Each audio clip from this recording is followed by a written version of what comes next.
selamatkanku. Kini ku hidup menyenangkanmu. Terlalu besar kasih-Mu Bapa, pengorbanan yang Kau berikan bagiku. Terlalu mahal darah-Mu Yesus, tercurah untuk menebus hidupku. Terlalu besar,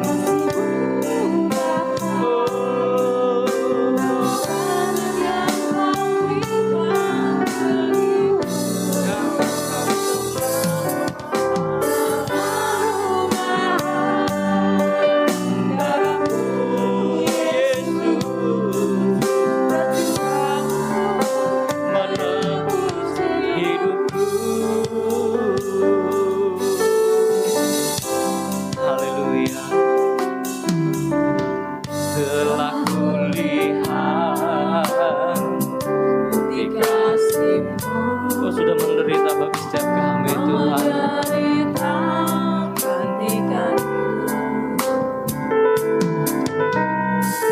Dengan darah-Mu Kau selamatkanku. Kini ku hidup menyerahkanmu. Terlalu besar Bapa, pengorbanan yang Kau berikan bagiku. Terlalu mahal darah-Mu Yesus, tercurah untuk menebus hidupku. Terlalu besar kasih-Mu Bapa, pengorbanan yang Kau berikan bagiku. Terlalu mahal darah-Mu Yesus, tercurah untuk menebus. Mari sama-sama kita mau bangkit berdiri, angkat tanganmu bersama. Terlalu mahal kasih-Mu Bapa, pengorbanan yang Kau berikan bagiku. Terlalu mahal darah-Mu Yesus, tercurah untuk menebus hidupku. Terlalu besar kasih-Mu Bapa, Pengorbanan yang Kau berikan. terlalu mahal darah-Mu tercurah untuk menebus hidupku. Tercurah untuk menebus hidupku. Kami ada hari ini karena darah Yesus yang sudah menebus kami. Kami ada sampai hari ini karena pengorbanan Tuhan di atas kayu salib. Kami tahu Tuhan, bukan karena kami yang baik, tapi karena Tuhan yang baik, yang mau mengasihi kami, yang mau menyelamatkan kami. Itulah sebabnya kami datang mendekat kepada Tuhan yang baik, Tuhan yang tidak pernah menolak kami, Tuhan yang tidak pernah membuang kami, Tuhan yang selalu menyambut kami, dan Tuhan yang selalu menolong kami. Itulah sebabnya apapun keberadaan kami tidak berlari kepada tempat yang lain. Kami berlari kepada Tuhan yang baik. Dan kami tahu sebuah pintu yang tertutup terbuka bagi kami dalam nama Tuhan Yesus. Berbicara kepada kami lewat kebenaran-Mu. Roh Kudus, urapi hamba-Mu. urapi kami semua. Sederhanakan setiap bahasa firman-Mu Tuhan, sehingga kami boleh mengerti apa yang Tuhan mau dalam hidup kami. Kami buka hati kami dan dalam nama Tuhan Yesus setiap kita yang telah siap diberkati firman Tuhan. Sama-sama katakan amin, amin, amin. Puji Tuhan. Silakan duduk kembali. Shalom. Baik, selamat Jumat Agung tentunya hari ini ya. Mari kita mau belajar firman Tuhan. Yohanes pasal 19. Kita baca di ayat yang ke-28. Yohanes pasal 19. Kita baca di ayat yang ke-28. Nah, nanti kita langsung lompat aja ayat 30, nanti siapin ayat 30, karena kita tidak akan baca ayat 29-nya. Firman Tuhan berkata begini, sesudah itu karena Yesus apa? Yesus tahu. Apa yang Yesus tahu? Yang Yesus tahu bahwa segala sesuatu telah selesai. Kalau Yesus tahu, pertanyaan saya, Anda tahu nggak? Yang udah tahu bilang amin. Bisa bilang amin? Yesus tahu. Berkatalah ia supaya genaplah apa yang tertulis dalam Alkitab suci, aku haus. Sekarang langsung lompat di ayat 30. Ayat 30 berkata demikian, ya. Sesudah Yesus meminum anggur asam itu, berkatalah ia. Jadi setelah dia tahu, sekarang dia ngapain? Dia ngapain? Dia berkata. Jadi apa yang dia tahu, dia katakan. Saudara tahu apa kebenaran yang Anda tahu, Anda harus perkatakan. Katakan amin. Kekristenan bukan agama kebatinan, apa-apa di batin, betul nggak? Tapi Kristen adalah agama yang percaya, tahu, memperkatakan. Itulah sebabnya Yesus berkata, apa saudara? Sudah selesai. Lalu ia menundukkan kepalanya dan menyerahkan nyawanya. Yang percaya firman Tuhan katakan amin. Nah, saudara, banyak orang berkata Yesus itu mati dibunuh oleh tentara Romawi.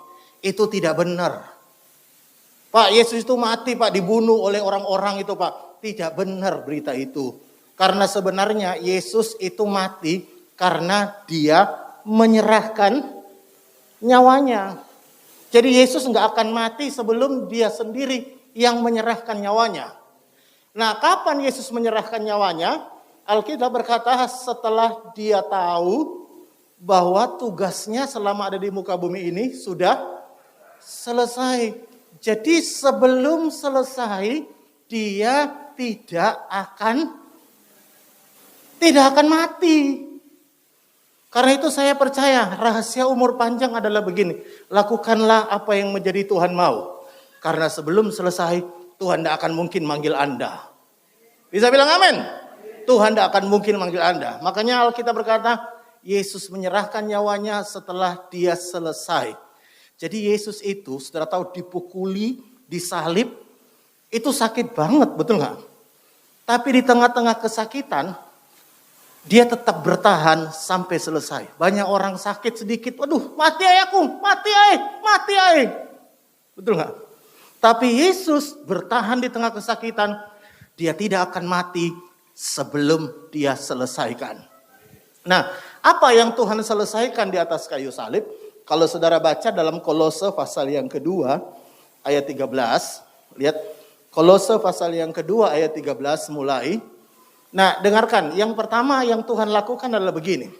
Kamu juga, meskipun dahulu kamu mati oleh pelanggaranmu, dan oleh karena tidak disunat secara lahiriah, telah dihidupkan Allah bersama-sama dengan dia. Yang pertama, yang Yesus lakukan di atas kayu salib itu, Tuhan berkata, kita yang dulu mati sekarang dihidupkan. Nah, kata mati itu, saudara tahu, kalau saudara belajar Alkitab, ada 3 kata yang berkaitan dengan mati. Yang pertama, mati jasmani. Mati jasmani itu adalah manusia kehilangan rohnya, tinggal tubuhnya. Jadi tubuh dan roh terpisah, itu namanya mati jasmani. Tapi ada yang namanya mati rohani. Mati rohani itu adalah ketika rohnya terpisah dengan Tuhan. Kenapa terpisah dengan Tuhan? Karena dosa, karena pelanggaran. Yang ketiga yaitu mati kekal, binasa dalam neraka. Tapi yang dimaksud oleh Tuhan hari ini ketika di atas kayu salib, dia berkata kita ini dahulu mati. Artinya gini, putus hubungan dengan Tuhan. Oleh karena Yesus di atas kayu salib, menyelesaikan mati untuk kita, sekarang kita punya hubungan dengan Tuhan. Kalau saudara baca Alkitab Perjanjian Lama, ya, setiap kali orang mau datang ke Tuhan, itu kalau nggak hati-hati mati, nggak boleh masuk dalam kemah pertemuan atau bait suci, tabut Allah nggak boleh dipegang, nggak boleh masuk sembarangan di tema tabernakel itu. Kenapa? Kalau mereka masuk, mereka mati. Karena itu meskipun mereka pengen, mereka nggak boleh sembarangan ketemu Tuhan. Karena kalau mereka ketemu Tuhan sebelum Yesus mati, orang yang berdosa ketemu Tuhan pasti mati. Itu perjanjian lama. Tapi perjanjian baru, Yesus mati membuat kita kapan saja bisa ketemu Tuhan lewat doa-doamu. Saya bisa dengar kata amin. Nah bedanya dulu orang sekarang dengan dulu, bedanya gini. Kalau orang dulu, perjanjian lama, dia pengen tapi nggak bisa. Betul nggak? Betul nggak? Dia pengen tapi nggak bisa. Kalau sekarang, bukan Anda yang saya cerita, ini yang saya cerita di luar negeri. Ya. Kalau sekarang bisa tapi nggak kepengen. Betul nggak? Kalau dulu tidak bisa, tapi pengen, mati dia. Tapi kalau sekarang bisa, gak kepengen. Karena itu kalau saudara tahu, Yesus itu mati untuk membayar semua pelanggaran kita supaya kita punya hubungan dengan Tuhan. Begitu Anda tutup mata, gak ngomong pun, Anda cuma ngomong, Tuhan Yesus, dia ada di depanmu. Bisa bilang amin? Mata imanmu melihat Tuhan ada di sekitarmu menolong kita. Kenapa? Karena kita sudah dihidupkan kembali. Hubungan yang rusak oleh karena dosa pelanggaran kita, Tuhan sudah selesaikan di atas kayu salib. Yang kedua, apa yang Yesus lakukan di atas kayu salib? Alkitab berkata, Ia mengampuni segala pelanggaran kita. Nah, bagaimana cara Tuhan mengampuni pelanggaran kita? Ini beda banget dengan cara kita mengampuni. Karena Tuhan mengampuni pelanggaran kita dengan cara apa? Lihat ayat 14. Ayat 14 berkata, Dia mengampuni pelanggaran kita dengan menghapus apa? Surat hutang yang oleh ketentuan-ketentuan hukum mendakwa dan mengancam kita. Jadi Tuhan mengampuni kita dengan cara semua pelanggaran kita itu dihapus dalam buku. Jadi makanya begini, Tuhan itu kalau ngampuni, dia nggak ingat-ingat lagi. Beda banget dengan kita kan? Betul gak? Udah ampuni, udah. Tapi aku nggak bisa lupa Pak. Iki lo tak simpan screenshotnya. Dia ngomong apa ini? Tak simpan Pak. Tak video no, betul. Waktu dia ngamuk tak video. Tak simpan Pak. Wes ampuni. Tak ampuni Pak. Tapi aku duwe catatan begitu banyak dosamu ke aku. Tapi Tuhan, dengarkan baik. Dia ngampuni kita. Dia hapus semua catatannya.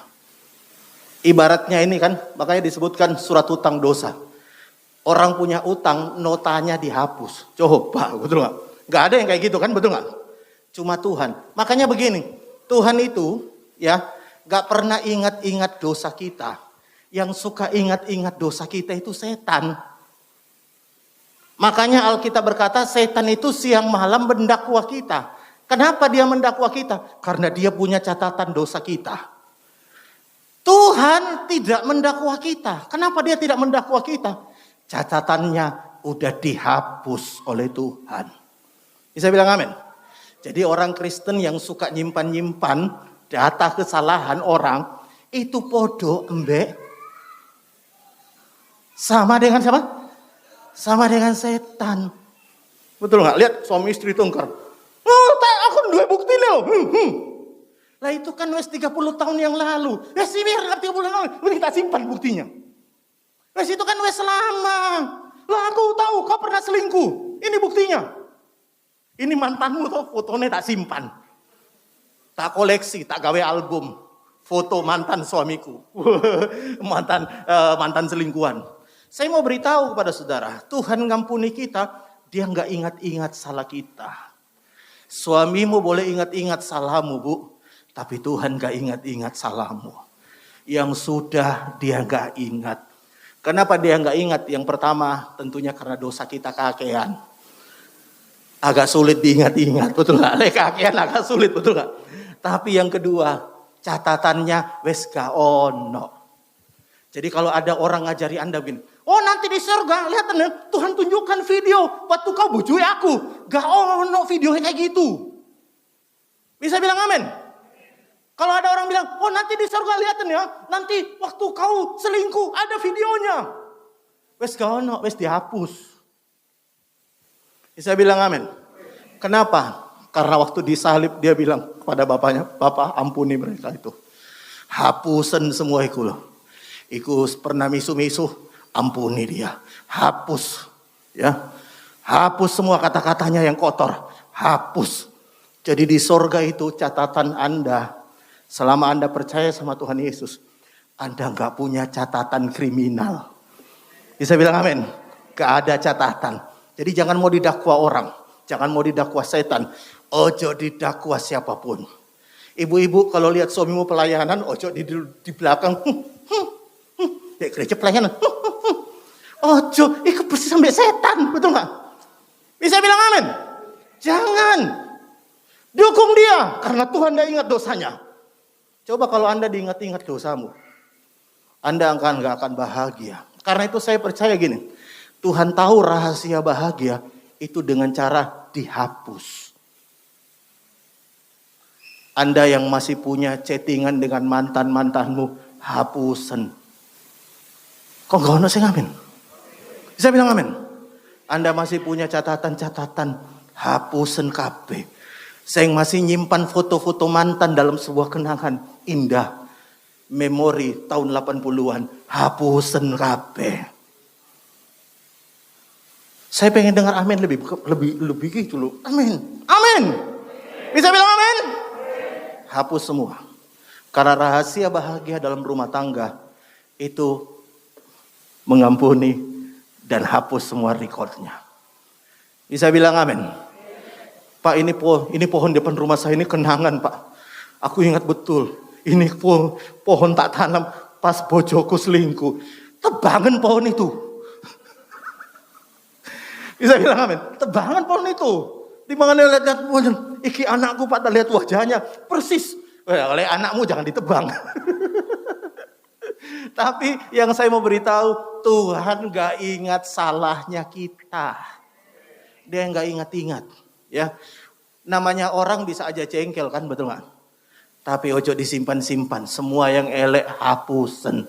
Pulang rumah, jangan sekarang. Pulang rumah, lihatin semua memori. Ini foto nih, wah susah hapusen kabeh. Dalam nama Tuhan Yesus, Tuhan aja gak ingat dosaku. Amin. Nah sekarang bagian berikutnya, apa yang Yesus lakukan di atas kayu salib? Lihat ayat 15. Ia melucuti pemerintah-pemerintah dan penguasa-penguasa. Nah kata pemerintah di sini bukan pemerintahnya Jokowi, bukan pemerintahannya siapa. Ini maksudnya adalah setan, pemerintahan setan.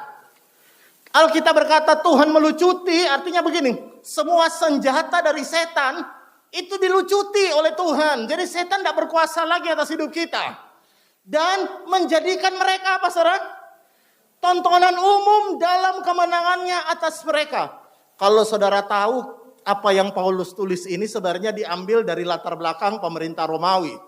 Orang Roma kalau menang perang, ya, dia bukan hanya mengumumkan, kita perang menang loh, bukan. Caranya gimana? Orang Roma dulu tuh.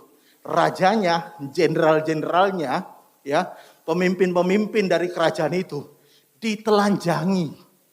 Sayang dalam terjemahan bahasa Indonesia kata naked tidak ditulis, tapi terjemahan bahasa Inggris, terjemahan yang lain dikatakan ditelanjangi. Dan saudara tahu, dan itu diarak keliling kota. Rajanya ditelanjangi, jenderalnya ditelanjangi, diarak keliling kota. Itu kan bukan hanya kalah, tapi dipermalukan. Makanya Tuhan bilang begini, setan itu tidak punya kuasa karena dia sudah melucuti hidup kita. Tuhan sudah melucuti hidupnya. Dan setan, Alkitab berkata, itu dipermalukan, dipertontonkan. Itu yang Tuhan lakukan dalam hidup kita. Karena itu saya percaya begini, setan tidak berkuasa lagi atas hidupmu. Karena itu jangan sedikit, kita ada setan Pak, setan. Jangan, itu kadang-kadang perasaan Anda sendiri kan, betul gak? Pak, saya kalau lewat situ merinding saya, Pak. Merinding saya. Ya mungkin karena Anda udah terbiasa kalau lewat kuburan pasti merinding kan. Jadi Anda itu membangun, apa namanya, kalau bahasa saya ini, kepekaan akan hadirat setan. Kalau hadirat Tuhan gak peka, tapi hadirat setan peka banget. Aku lihat setan lewat, Pak. Tuhan lewat gak ketok, setan lewat, Pak. Di rumahku ada setan, Pak. Saya mau beritahu, di rumah Anda harusnya ada Tuhan. Bisa bilang amin? Di rumah Anda harusnya ada Tuhan. Bukan ada setan. Kalau aku merinding-merinding, Pak. Apa? Ditagih utang, Pak. Itu lain lagi merindingnya, betul gak? Tapi setan itu sudah tidak punya kuasa atas hidupmu. Dia cuma bohongin kita, seolah-olah dia masih punya kuasa. Padahal tidak. Karena itu penting sekali begini. Di Jumat Agung ini Anda harus percaya sungguh-sungguh. Percaya sungguh-sungguh. Pertama, engkau punya hubungan yang baik dengan Tuhan hari ini.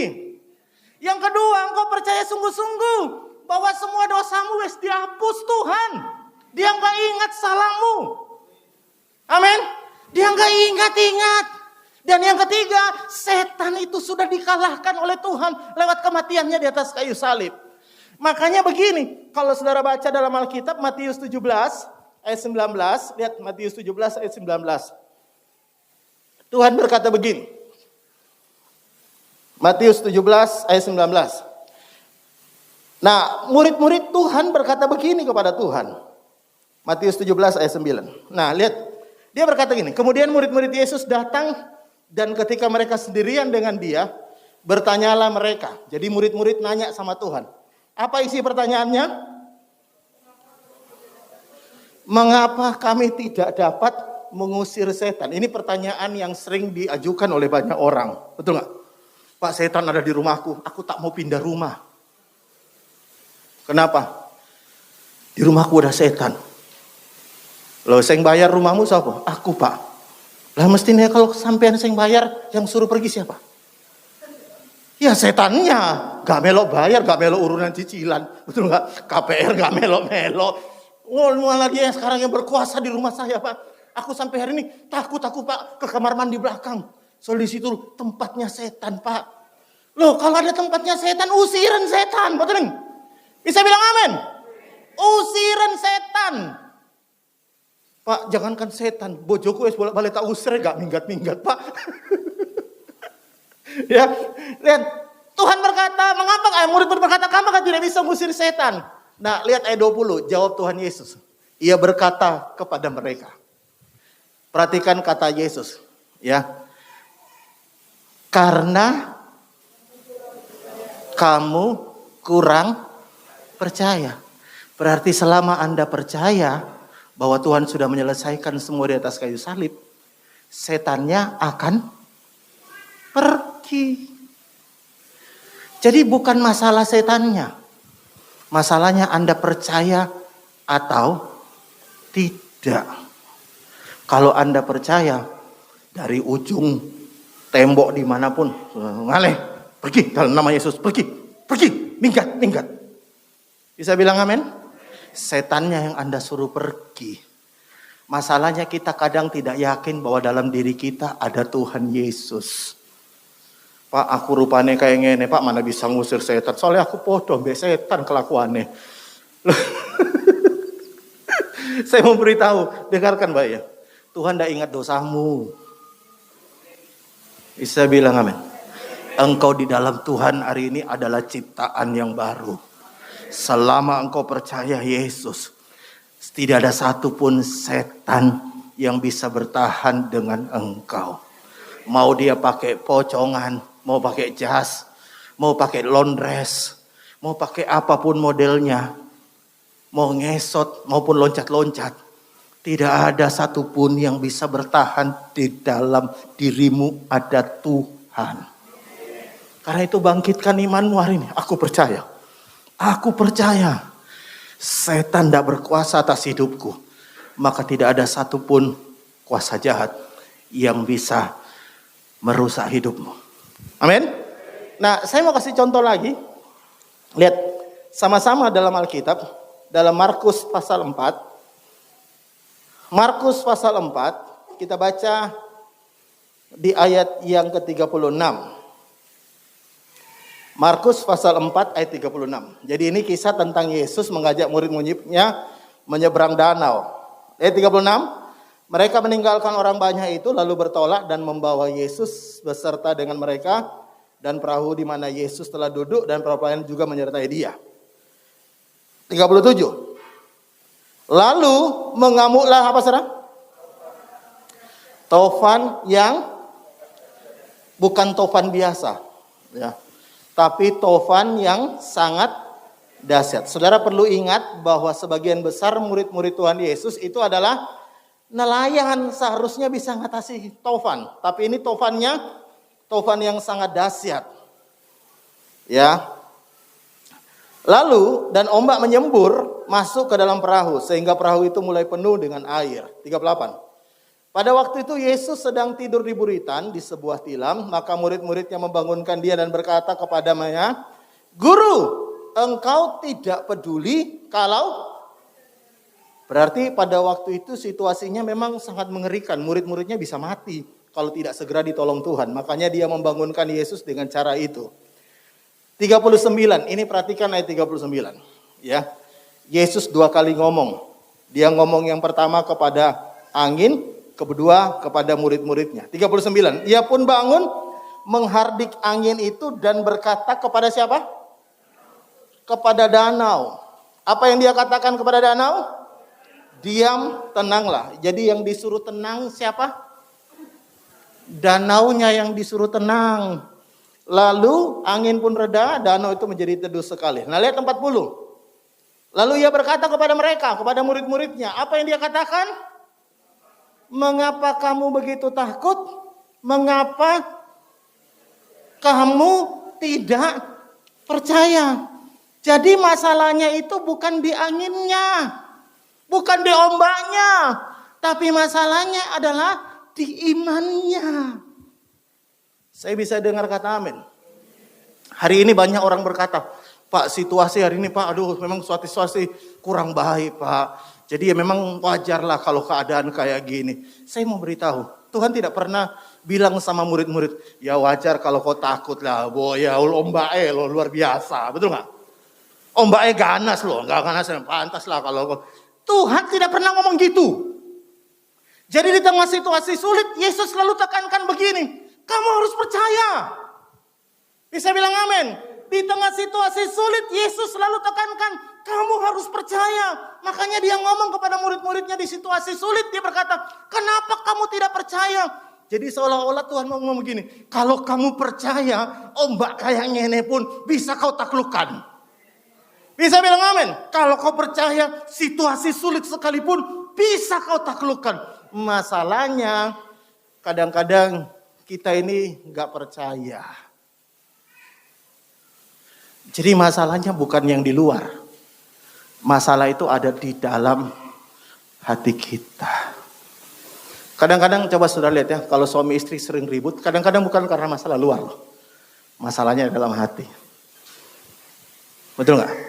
Karena itu Tuhan selalu menekankan gini, aku sudah selesaikan. Percaya ono. Percayalah, Tuhan sudah selesaikan. Tuhan sudah selesaikan. Masalahmu Tuhan sudah selesaikan.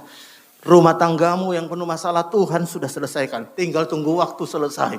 Hari ini bagianmu yaitu percaya. Saudara, kalau saudara baca dalam kitab Maleakhi, saya tiba-tiba teringat ayatnya. Coba saya mau bacain lagi ya. Maleakhi.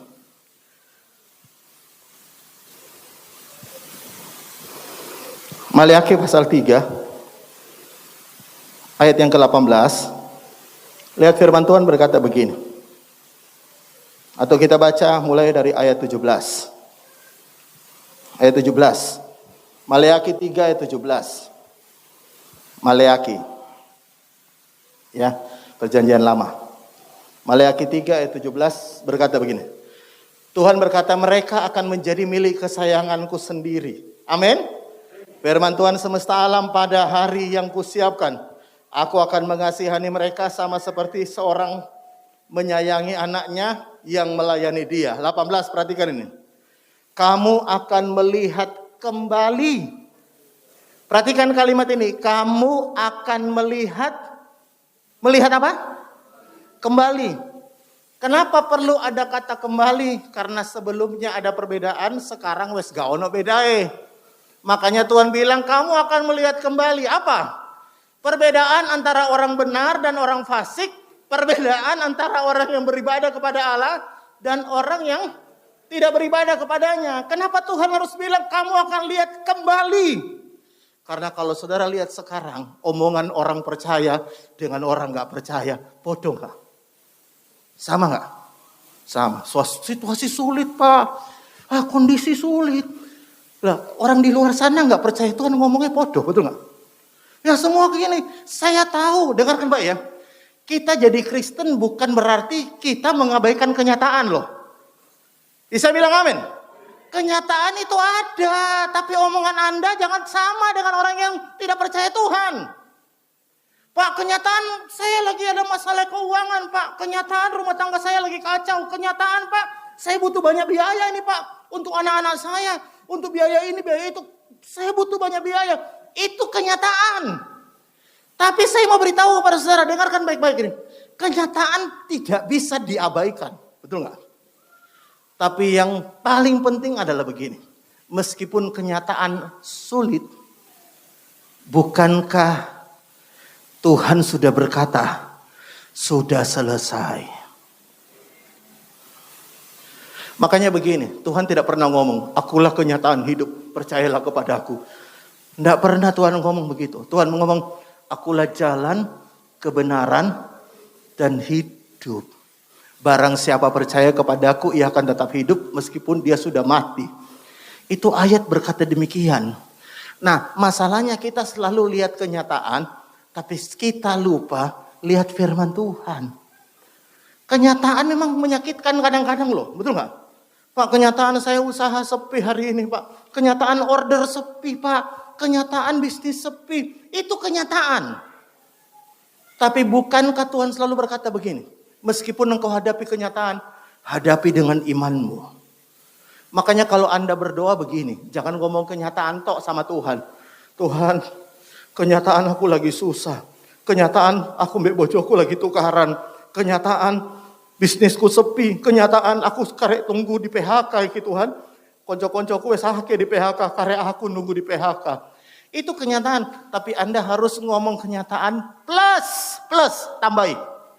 Tapi aku percaya di tengah kenyataan sulit pun Tuhan tetap akan menolong aku. Itu namanya percaya. Sekali lagi, percaya tidak mengabaikan kenyataan. Tapi percaya itu, dengarkan ya, menghadapi kenyataan dengan iman kepada Tuhan.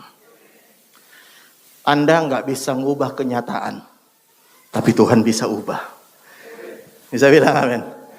Orang sakit aja kadang nggak bisa nyembuhin diri sendiri, tapi Tuhan bisa sembuhkan. Engkau berkata, Pak, saya nggak bisa ubah bojoku dari sononya, Pak. Aduh Pak, atos keras. Suamiku itu Pak, pulit pol. Setiap aku dikasih uang, minta notanya. Loh. Habis belanja apa minta notanya? Mana notanya? Tadi aku beli lipstik, mana notanya? Lo beli lipstik kayaknya ditanya notanya. Aku beli bawang, mana notanya? Loh, enggak ada notanya beli bawang.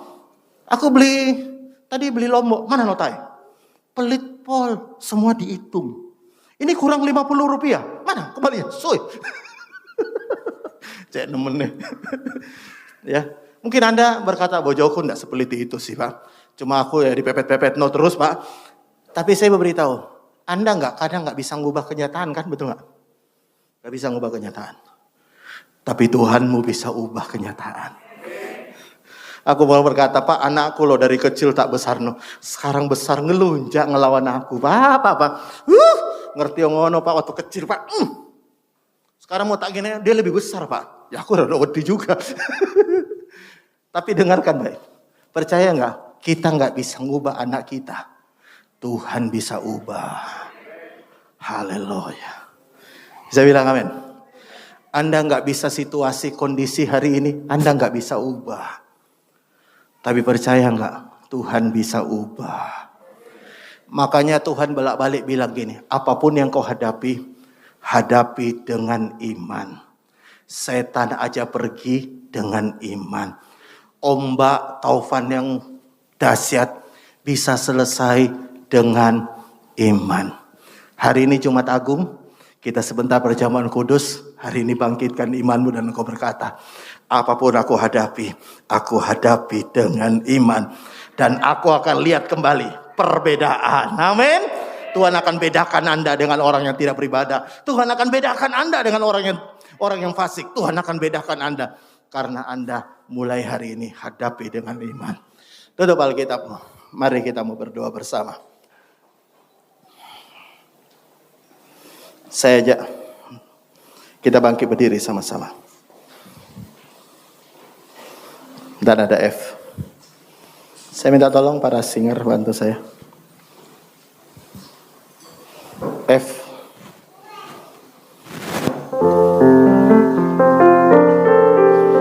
Mari kita nyanyi pujian ini. Sungguh besar setiamu, Kau nyatakan bagiku. Amin, amin, amin. Kau Bapa yang selalu mengerti isi hatiku. Angkat tanganmu dan katakan dengan iman. Kemuliaan-Mu Kau janjikan. Aku tetap percaya. Aku tetap percaya. Ku percaya janji-Mu ajaib, terukir dalam kehidupanku. Ku berserah di dalam kekuatan-Mu. Hanya Kau segalanya bagiku. Percaya janji-Mu ajaib.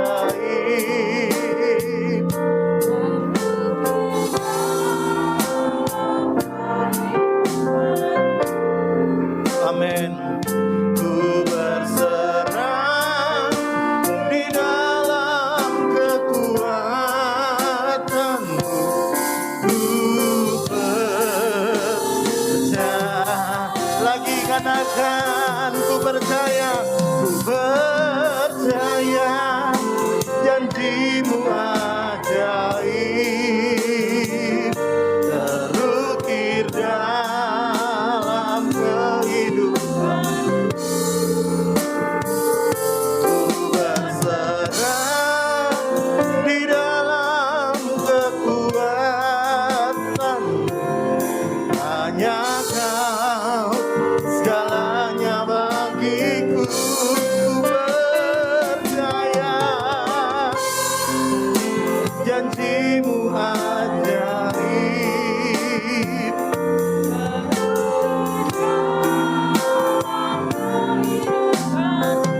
Ya, ya. Ku berserah di dalam kekuatan-Mu. Ku percaya.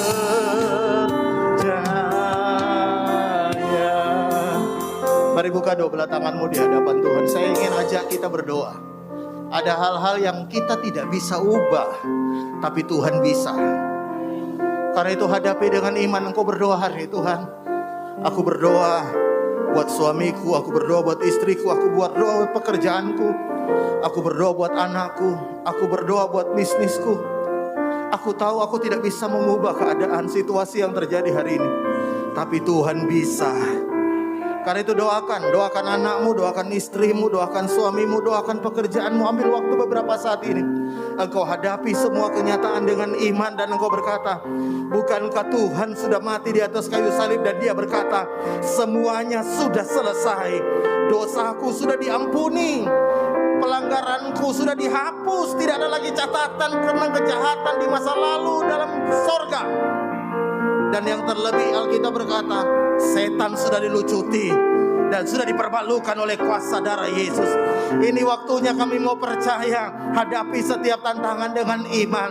Mari berdoa, berdoa, berdoa, berdoa, berdoa. Saya percaya hari ini adalah hari terobosan. Kau akan lihat ada begitu banyak Tuhan ubahkan dalam hidupmu. Berdoa berdoa.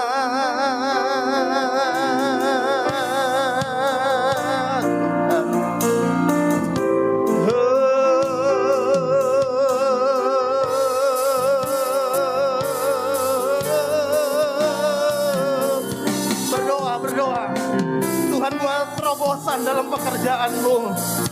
Ada banyak pintu-pintu yang tertutup, Tuhan akan bukakan bagimu. Peluang-peluang baru, pelanggan-pelanggan baru, order-order baru, rezeki baru Tuhan berikan dalam hidupmu.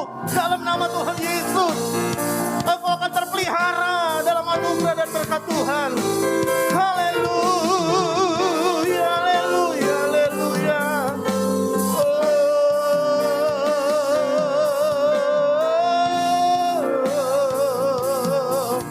Aku percaya rumah tanggaku dipulihkan Tuhan. Aku percaya anak-anakku dipulihkan Tuhan. Aku percaya usahaku dipulihkan Tuhan. Tokoku diberkati, daganganku diberkati. Apa yang aku pegang Tuhan buat berhasil dan menuntung. Segala yang terbaik Tuhan berikan dalam hidupku. Aku percaya, aku percaya. Ya. Terima kasih Tuhan Yesus. Terima kasih Bapa, terima kasih Tuhan.